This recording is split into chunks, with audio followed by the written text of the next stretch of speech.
저 집사람이 뜰에서 딸기 하나를 들고 들어왔습니다. 딸기가 맺혔다고, 심어놓은 딸기가. 말씀드린 적이 있습니다만 얼마나 기뻤는지, 아마 제 손으로 심어놓은 딸기가 열매를 맺혔으니까 그것도 지철도 아닌데 말입니다. 참 신비로운 것이 있습니다. 생명의 신비로움. 씨앗을 심었는데 싹이 나고 싹이 자라나고, 누가 사실은 거두지도 않는데 꽃이 피고, 그것도 아름다운 꽃을, 그리고 열매를 맺는 건 정말 신비한 생명의 법칙이기도 합니다.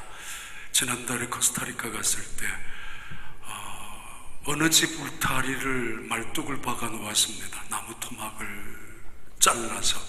장로님, 집사님 같이 가서 지나가면서 정말 감탄을 했습니다. 말뚝을 박아 놓은 그 울타리, 그 나무들 속에 새싹이 돋아나고 있었습니다. 죽은 나무, 몽둥이 같은 나무인데 거기에 싹이 돋아나서 또 다른 나무가 세워지고 있었습니다. 강을 따라가다가 몇 개나 되는 그 거대한 통나무가 쓰러져 있는데, 강 한 모퉁이에 완전히 썩은 통나무인데, 그 통나무 한 가지에 나무가 다시 살아나서 꿈틀거리고 또 죽은 나무에 다른 나무가 올라오는 것을 보았습니다. 생명력이란 굉장한 것입니다. 생명이 있다는 것은 정말 대단한 것입니다. 지난주 네팔 갔습니다만, 갔다 왔습니다만, 조그마한 돌, 사람들이 밟고 지나가는 돌 덩어리 위에 싹이 아주 가느다란, 연약하게 짝이 없는, 금방이라도 건드리면 부서질 수 있는 싹이 올라오는 것을 눈여겨보았습니다. 아니, 어떻게 이 돌 위에도, 산이 많은 나라니까 물이 흘러가면서 싹이 돋아나는 것 같았습니다. 생명이 있는 것은 변화, 성장하기 마련입니다. 사도행전 9장 본문을 다시 한번 말씀을 드리고 싶은 이유는, 우리가 좀 변화하고 싶은, 성장하고 싶은 그런 욕심, 바람 탓입니다. 한 사람의 변화, 기독교 역사상 대단히 중요한 한 사람의 변화입니다. 유럽과 아시아를 갈라놓기까지 한 대단한 한 사람의 변화, 회심의 사건입니다. 그가 예수를 만나고, 그가 예수님을 믿고, 그리고 예수님의 손에 붙잡힌 바 된 이후 그의 삶은 그 전의 삶과는 달랐습니다. 어찌 이 세상 살아가면서 불평하고 원망하며 죽을 때까지, 그러다가 어떻게 하나님 앞에 갈 수 있겠습니까? 하나님 우리에게 주신 은혜가 얼마나 큰데 말입니다. 무엇이 그렇게 못마땅히 해서 내 눈에는 좋게 안 보여서 비난하고 정죄하며 이 땅에 살아가면서 비판하며 살아갈 수가 있겠습니까? 길지 않은 인생인데, 얼마 되지 않은 인생인데 말입니다. 우리는 보이는 것으로 소망을 얻은 것이 아니고, 보이는 것으로 구원을 받은 것도 아니라, 보이지 않는 것으로 소망을 갖고, 보이지 않는 것으로 우리는 구원을 받은 하나님의 사람들입니다. 예수 안에서 얻어진 생명, 예수 안에서 얻어진 하나님의 자녀된 신분, 죄에서 용서받은, 저주에서 생명과 은혜와 축복의 자리로 옮겨진 사람들이라면 어찌 똑같이 살 수 있겠습니까? 예수가 누구인지를 안다면은, 내가 예수를 구주로 믿는 사람이라면은, 하나님을 믿는 사람들이라면은, 어찌 하나님 모르는 사람들과 예수님을 믿지 아니하는 사람들과 똑같은 방법으로, 아니 더 욕심 갖고, 더 교만하게, 더 불평하며, 더 걱정할 거 다 하고, 두려워할 거 다 하고 어떻게 살아갈 수가 있겠습니까? 그럴 수는 없을 것입니다. 한 사람의 변화, 기독교 역사상 대단히 중요한 아주 획기적인 사건입니다. 그만큼 사람이 중요합니다. 사람이 정말 희망이기도 합니다. 정말 사람이 이 세상에서 가장 귀한 존재인 것만은 틀림없습니다. 하나님은 그래서 사람을 찾고 계십니다. 그 사람을 통하여 하나님은 일하시기를 원하시기 때문입니다. 며칠 전에 우리 교회 몇 집사님과 함께 인도에 있는 선교하시는 알렉스 아브라함이라는 선교사님을 만났습니다. 만나서 이야기하는 중에 너무 부러웠습니다. 야, 이분은 정말 하나님 앞에 가면은 받을 게 많겠다. 정말 지금 떠나신다 하더라도 후회하지 않겠다라는 생각 때문이었습니다. 그리고 함께 죽음도 생각해 보았습니다.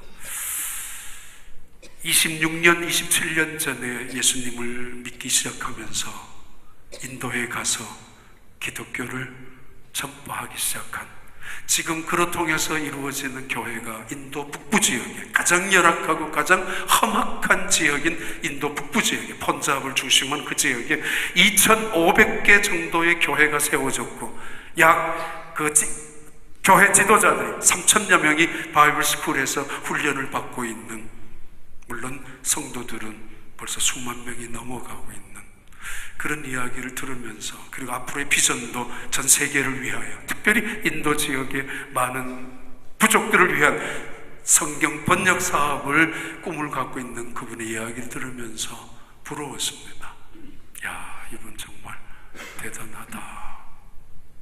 정말 하나님 앞에 가면은 정말 후회하지 않을 만큼 일을 하셨지 않을까.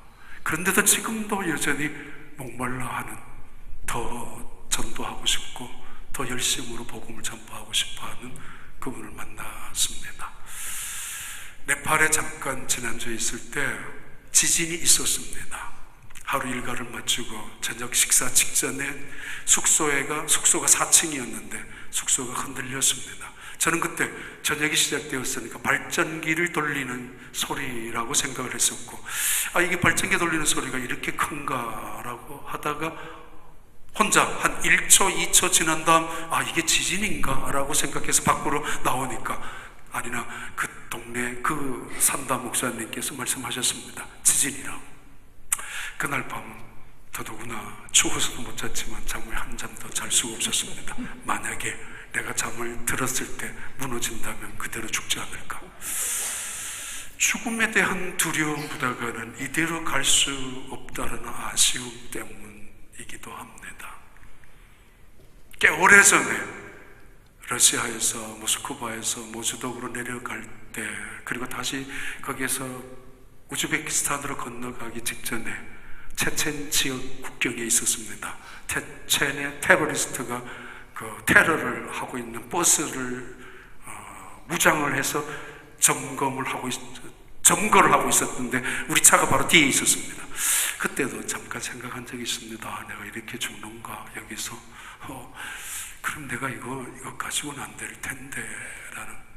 가끔씩 중국을, 요즘은 아닙니다만 다녔을 때 택시를 타고 다닐 때마다 이건 온몸에 전율을 느낍니다. 이건 뭐 얼마나 빨리 달리고 그 광야 같은 길을 사고 나더라도 죽더라도 누구 하나 찾을 수도 없는 그런 지역, 산. 그때마다 조금은 불안했습니다. 이거 여기서 죽으면 어떻게 하지? 이번에 네팔에 갔을 때도 차를 타고 다녔습니다만 지진만이 아니라 한쪽은 절벽입니다. 낭떠러집니다. 이거 아차 하면은 낭떠러지. 이거 죽지 않을까? 죽음에 대한 두려움보다는 하나님 앞에 이대로 가서 될까라는 생각 때문에 늘 아쉬움이 많습니다. 저 집사람 그때마다 갈 때마다 늘 준비하고, 마치 죽을 사람처럼 제발 준비하고 다니라고. 저 죽으면 뭐가 좋을지 모르겠습니다만 늘 그렇게 말을 자주 합니다. 말레이시아 갔을 때도 어젯밤에 이렇게 기억을 해보니까, 선교 갔을 때 어떤 사람이 뭘 들었는지 알 수 없습니다. 쫓아온 적이 있습니다.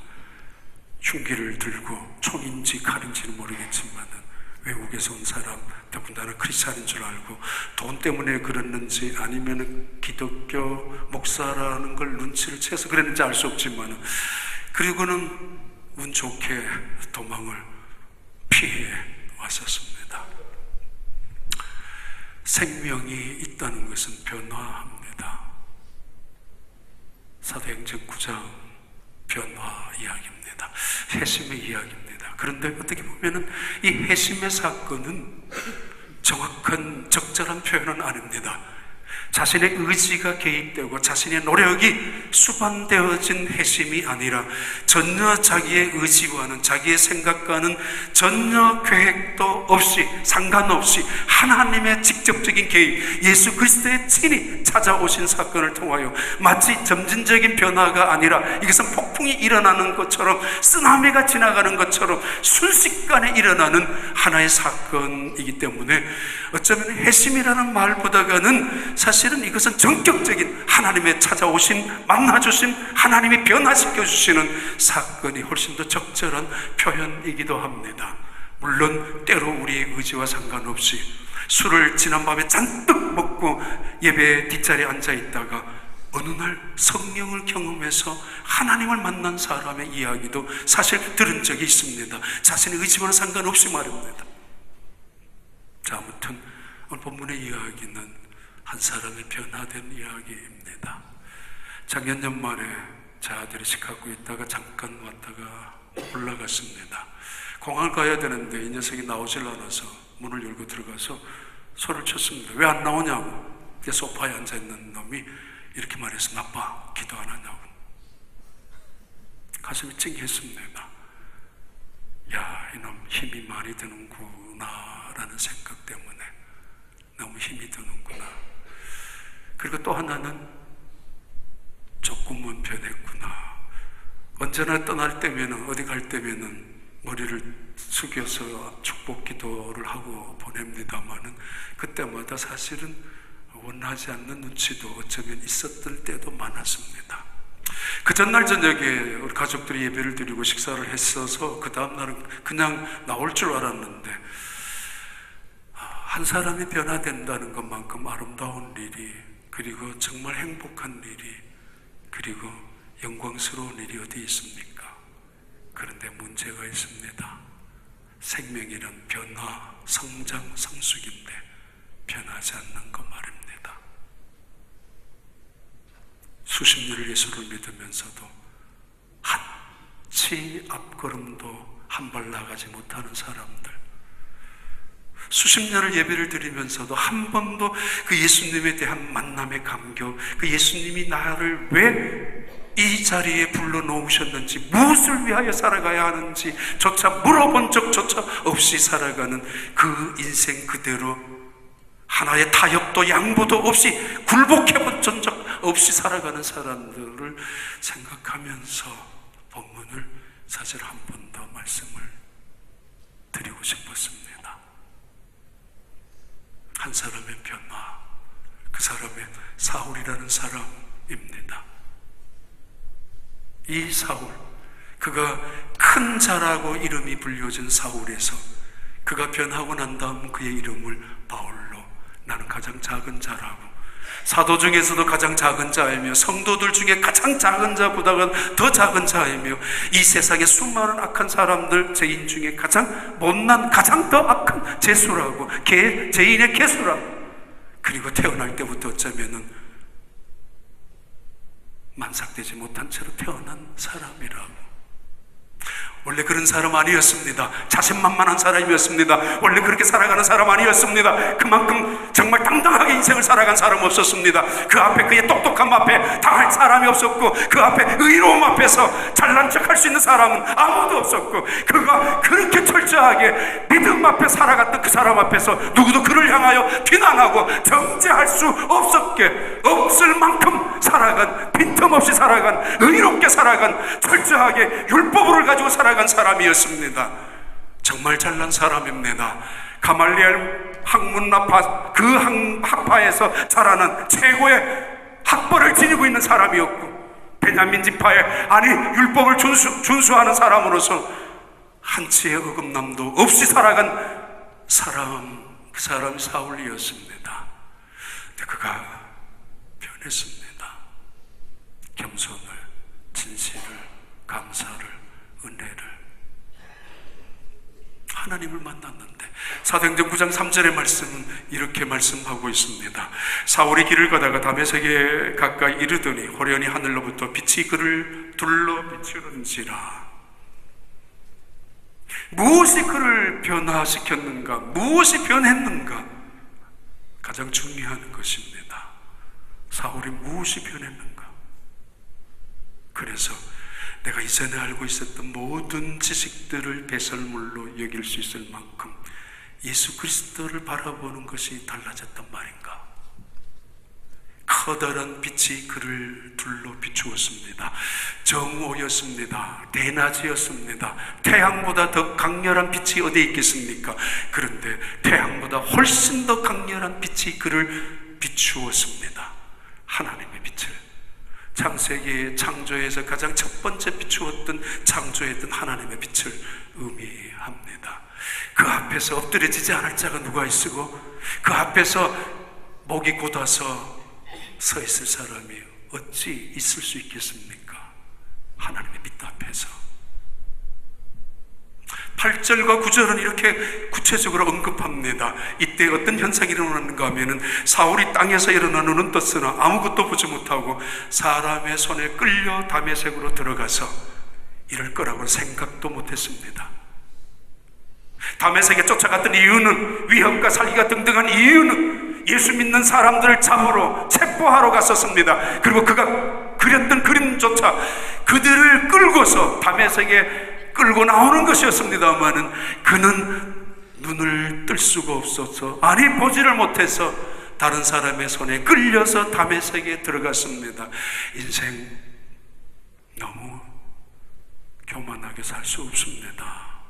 마치 이 세상 내 것인 것처럼, 내 자리는 영원한 것처럼 그럴 수 없습니다. 그렇지 않습니다.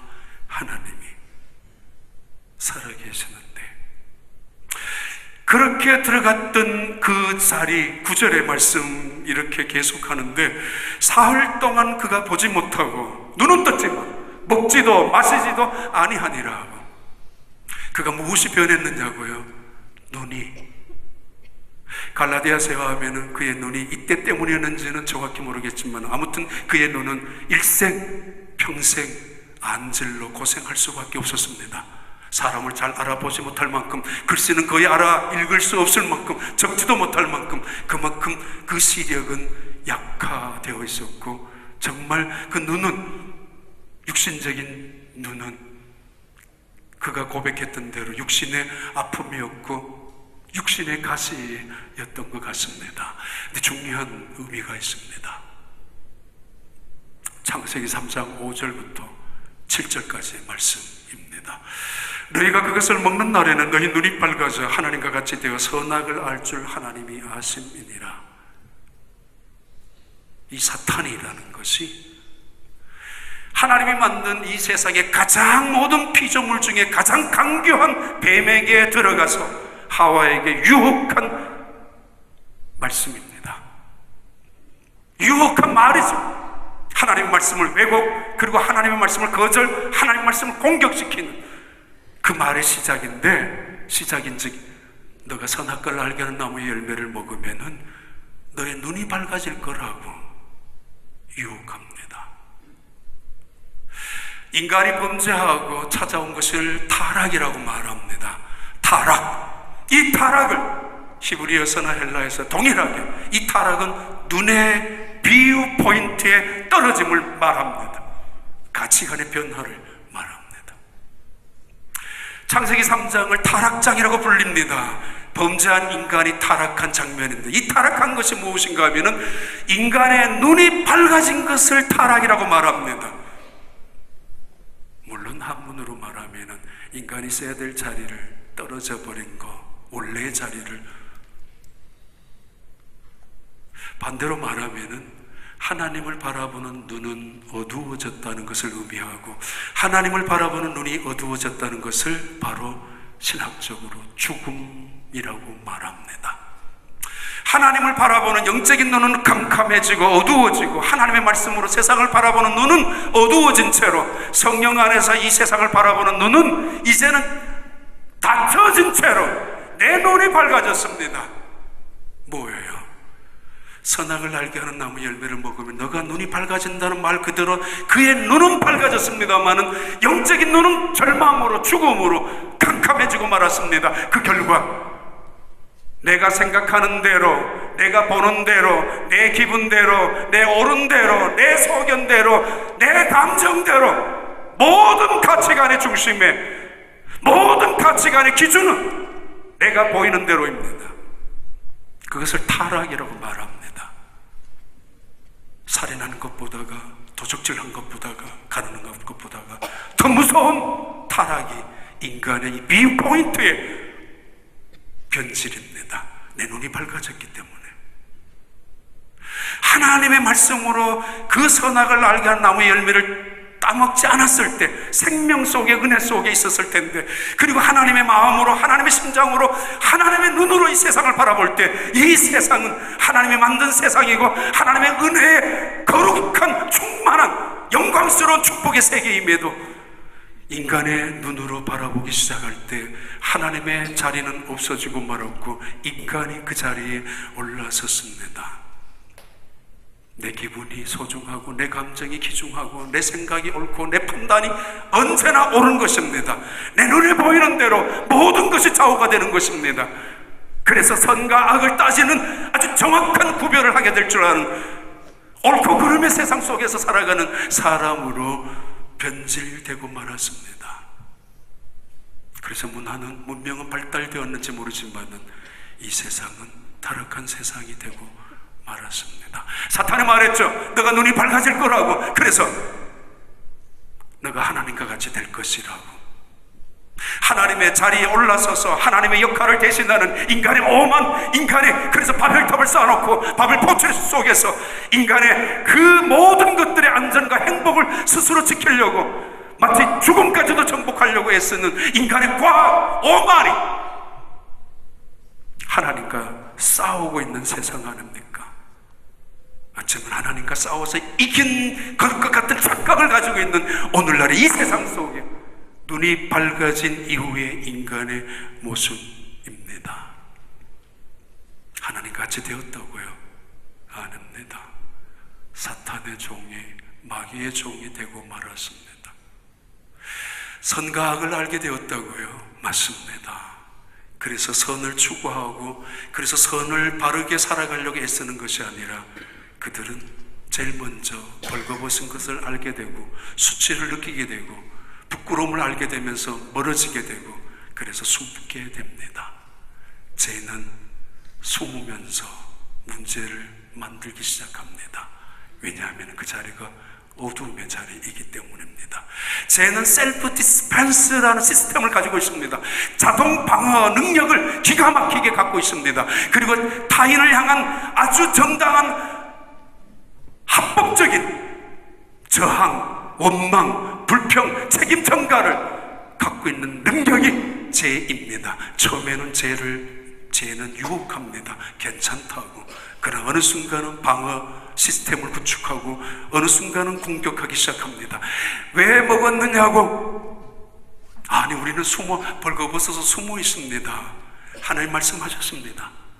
내가 언제 너가 벌거벗은 것을 나무로 한 적이 있느냐라고. 왜 먹었어? 하나님은 그렇게 말씀하시는데 이들은 내가 벌거벗어서 죄는 죄를 바라봅니다. 그리고는 공격합니다. 하나님이 내게 주신 그 여자 때문에, 아니 하나님이 우리에게 곁에 주셨던 뱀 때문에 타락한 인간의 눈에 이상에 찾아온 모습입니다.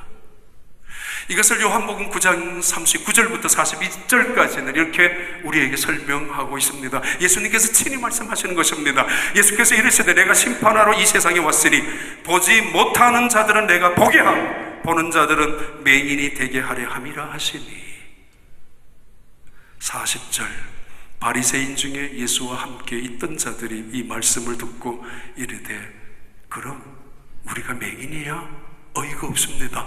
요즘 유행하는 말 중에 아니 기가 찹니다. 말도 되지 않습니다. 내가 보고 있습니다. 아니 자신만만하게 모든 것을 판단하고 있습니다. 내가 하고 있는 것은 옳습니다. 내가 말했던 거 언제 틀린 것이 있어? 아니 내가 소경이라고 아니 저런 놈이 다 있어? 라고 분노하고 있는 그들을 향하여 41절에 예수님께서 말씀합니다.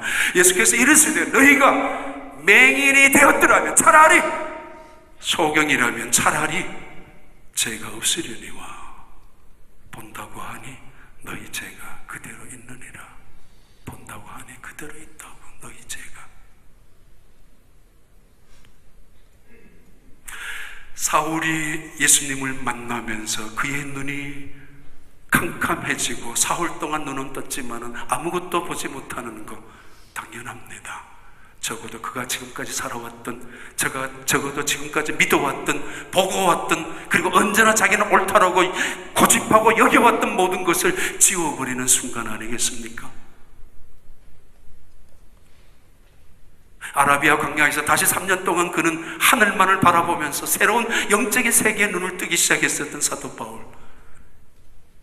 사도행전 22장의 그의 두 번째 간증, 그리고 26장의 세 번째 간증에 22장이 이렇게 말합니다. 나는 그 빛의 광채로 말미암아 볼 수 없게 되었으므로 나와 함께 있는 사람들의 손에 끌려 다메섹에 들어갔었노라. 그의 간증입니다. 이때 9장에 일어났던 이야기를 그가 그의 입을 통하여 아그리빠 왕에게, 베스도에게 간증하고 있습니다. 그리고는 26장의 말씀입니다. 이스라엘과 이방인들에게서 내가 너를 구원하여 그들에게 보내어 그 눈을 뜨게 하여 어두움에서 빛으로 사탄의 권세에서 하나님께로 돌아오게 하고 제사함과 나를 믿어 거룩하게 된 무리 가운데서 기업을 얻게 하리라 하더이다. 그날 예수님께서 사울에게 말씀하셨습니다. I am sending you to them to open their eyes. 내가 너를 보낼 것이야. 보내고 있어. 보낸다고.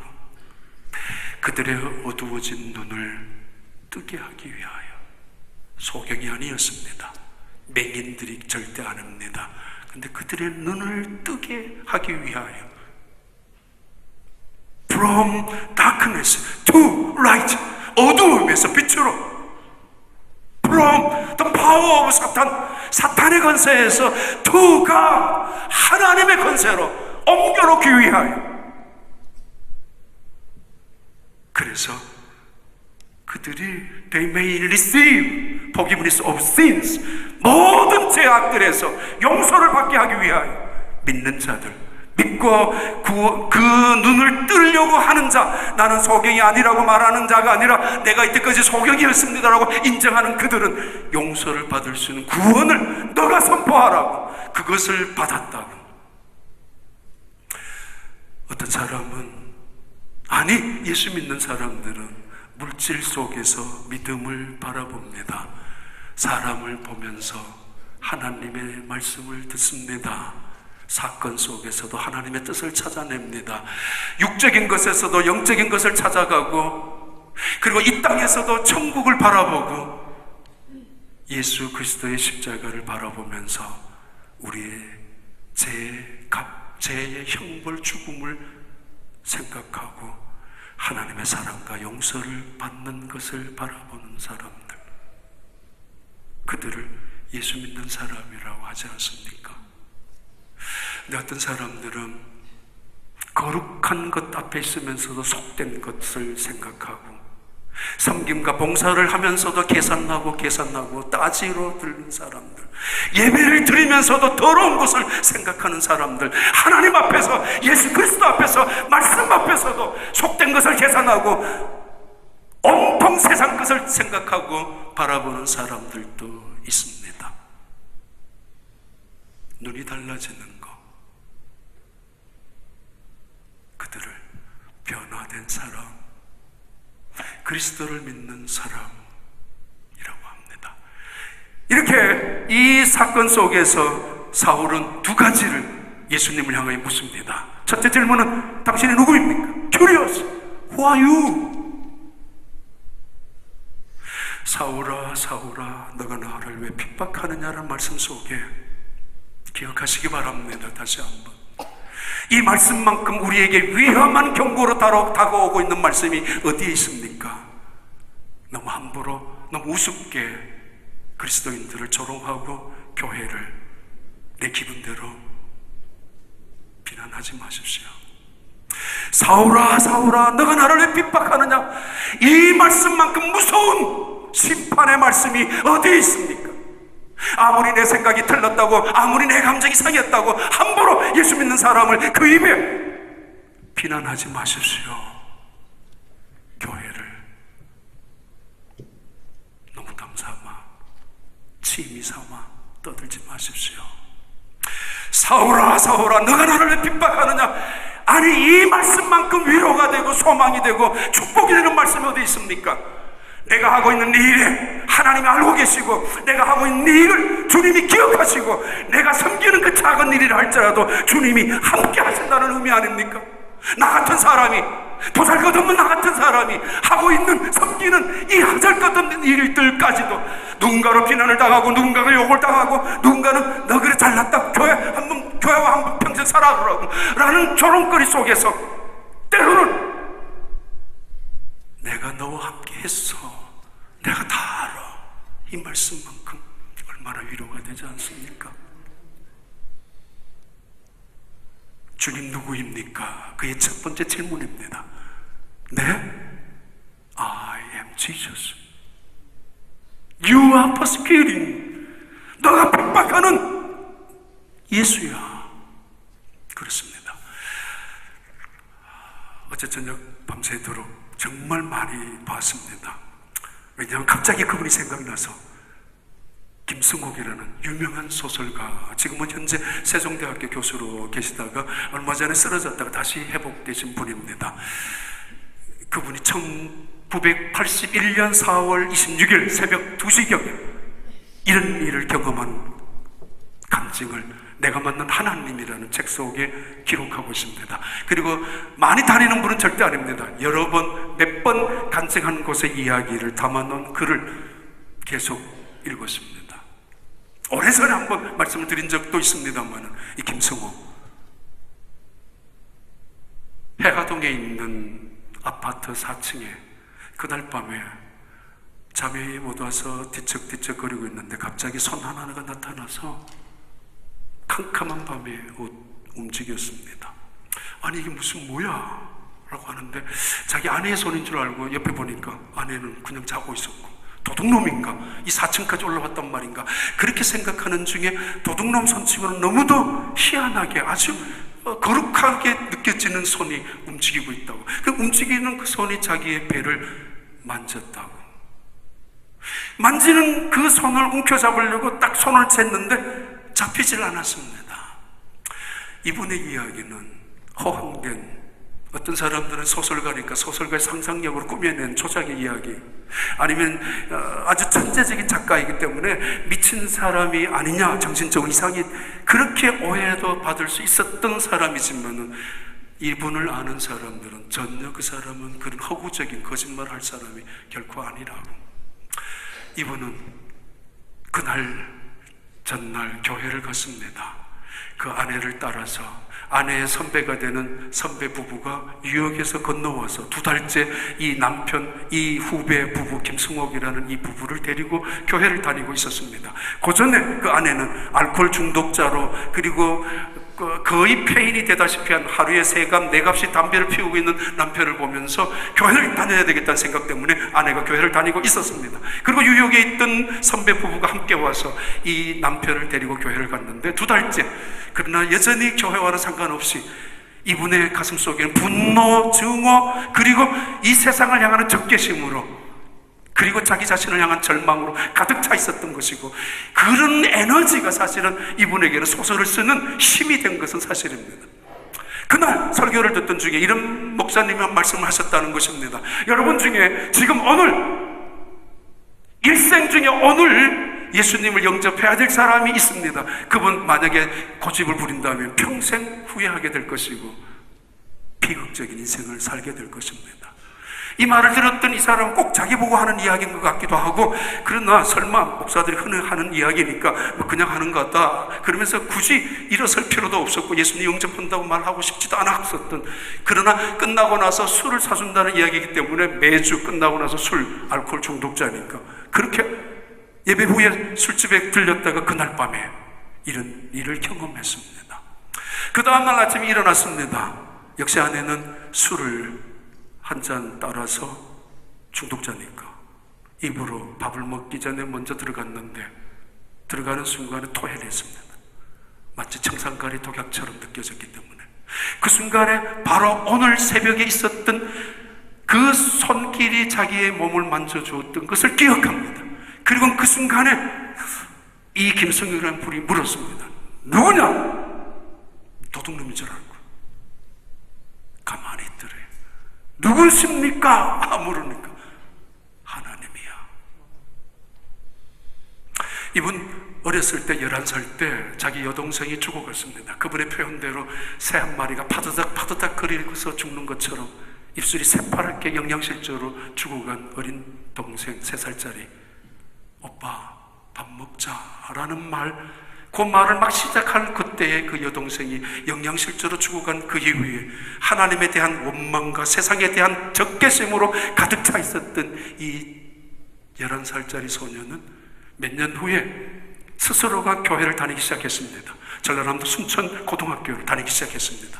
왜냐하면 내 여동생이 이대로 죽었다면, 천국이 없다면, 죽음 이후에 뭔가 없다면 내 여동생만큼 불쌍한 사람이 어디 있느냐라고 생각해서 스스로 이 죽음의 문제, 천국을 확인하고 싶어서 교회를 다녔습니다. 그러나 성경을 읽어도 예배를 드려도 하나님 말씀을 들어도 확신이 차지를 않았습니다. 그 이후로 그는 하나님을 원망하고 떠나가고 서울대학교 불문학과를 다녔을 때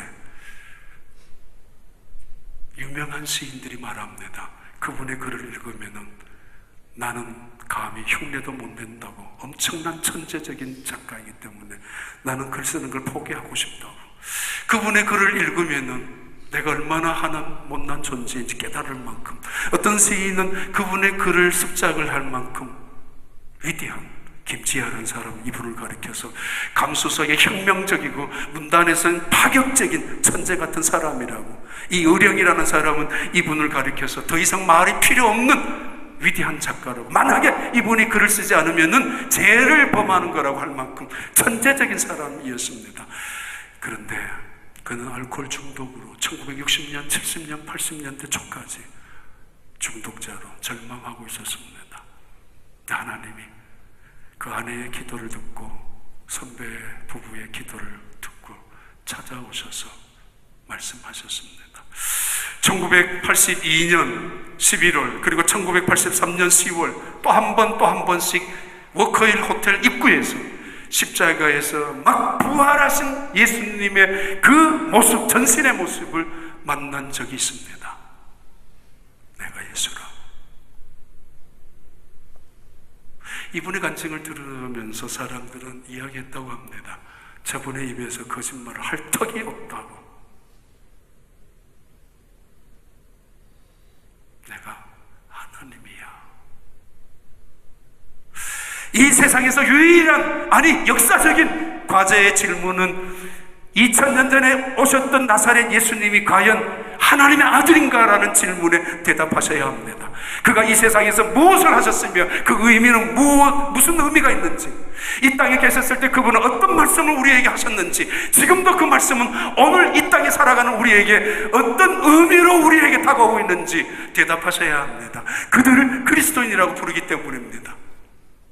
우리의 바라보는 눈 세상밖에 보이지 않습니다만은 예수 그리스도로 통해서, 하나님의 말씀으로 통해서, 은혜 성령 안에서 바라보는 세상은 하나님이 만든 세상이고 오늘이 아니라 영원한 세상이 있습니다.